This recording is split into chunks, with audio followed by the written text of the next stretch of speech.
SRH team ఈసారి cup కొట్టేలానే కనిపిస్తున్నారు. ఎందుకంటే ప్రతిదీ వాళ్ళకి అనుకూలంగా జరుగుతుంది. ఎస్ఆర్హెచ్ టీం వాళ్ళ క్రికెట్ ప్రస్థానం మొదలైన తర్వాత ఐపీఎల్ లో 100 విజయం నమోదు చేశారు. ఈ విక్టరీ ఎస్ఆర్హెచ్ కి చాలా స్పెషల్. ఎందుకంటే వరుసగా 5 మ్యాచ్ లో విన్ అయ్యారు. ఆరెంజ్ క్యాప్, పర్పుల్ క్యాప్ కూడా ఎస్ఆర్హెచ్ దగ్గర ఉన్నాయి. అండ్ ఇంతకు ముందు వాంగ్డేలో ఎస్ఆర్హెచ్ కి గెలవడమే కష్టంగా ఉండేది. కానీ ఈసారి మాత్రం కంప్లీట్ గా ఎంఐని డామినేట్ చేశారు. ఎస్ఆర్హెచ్ టీం ఈసారి కప్పు కొత్తడానికి కొన్ని రీజన్స్ అయితే ఉన్నాయి. మరి ఆ రీజన్స్ ఏంటి? And Rohit Sharma SRH team ని ట్రోల్ చేయడం గురించి, ఇషాన్ కిషన్ ఎంఐతో ఫిక్సింగ్ అంటున్నారు. దాని గురించి ఈ వీడియోలో చూద్దాం. అయితే రోహిత్ శర్మ రీసెంట్ గా ఆరెంజ్ తో పోస్ట్ పెట్టాడు. ఎస్ఆర్హెచ్ మ్యాచ్ లోనే పెట్టడంతో ఎస్ఆర్హెచ్ ని ట్రోల్ చేస్తానని అంతా అనుకుంటున్నారు. కానీ కొంతమంది ఇది ప్రమోషన్ పోస్ట్ కూడా అంటున్నారు. అండ్ నేను కూడా అనుకుంటున్నాను. ఎందుకంటే రోహిత్ శర్మ మ్యాచ్ ఆడడం లేదు, మరి వేరే టీం ఎందుకు ట్రోల్ చేస్తాడు? అండ్ మోర్ ఓవర్ ఆ ఫోటోలో ఉన్న లైటింగ్ అండ్ ఎఫెక్ట్ చూస్తుంటే ఖచ్చితంగా ప్రమోషన్ పోస్ట్ అని అనిపిస్తుంది. కాకపోతే అది ప్రమోషన్ కాదనేది ఇంకా క్లారిటీ రాలేదు. ఈ గ్యాప్ లో ఎస్ఆర్హెచ్ ఫ్యాన్స్ అయితే ట్రావిస్ అయితే బాల్ అవుతున్నట్టు డీల్ చేస్తున్నారు. అండ్ ఇషాన్ కిషన్ ఎంఐతో మ్యాచ్ లో ఫస్ట్ బాల్ కి అవుట్ అయ్యాడు. అవుట్ అయిన విధానం కూడా కొంచెం డిఫరెంట్ గానే ఉంది. బాల్ బ్యాట్ తగిలి వికెట్ పడింది. సేమ్ ఇంతకు ముందు క్లాసిన్ కూడా ఇలానే అవుట్ అయ్యాడు. అయితే ఇషాన్ కిషన్ చాలా ఇష్టపడి ముంబై టీం కి ఆడాడు.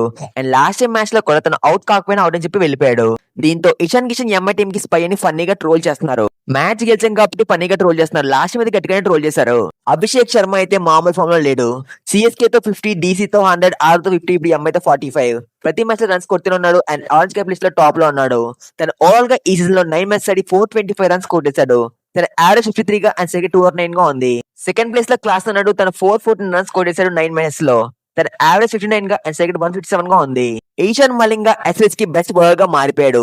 వేరే ప్లేయర్స్ రన్స్ ఇస్తున్న తను మాత్రం మంచి ఎకానమీతో బౌలింగ్ చేస్తున్నాడు. ఎంఐతో మ్యాచ్ లో కేవలం 20 రన్స్ ఇచ్చి ఒక వికెట్ తీశాడు. తను కూడా ఎక్కువ రన్స్ ఇచ్చింటే ఎంఐ టీం ఈజీగా 260 రన్స్ స్కోర్ చేసేది. ప్రెసెంట్ పర్పుల్ క్యాప్ ప్లేస్ తనే టాప్ లో ఉన్నాడు. తను 9 మ్యాచ్ లో 15 వికెట్స్ తీశాడు.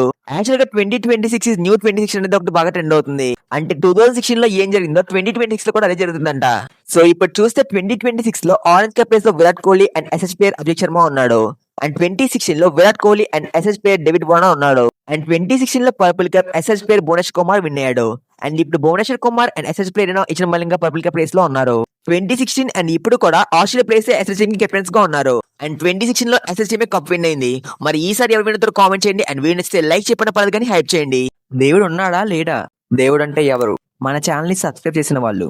మన ఛానల్ ని సబ్స్క్రైబ్ చేసింది ఇప్పుడు వీడియో చూస్తున్న వాళ్ళే. దేవుడు ఉన్నాడు.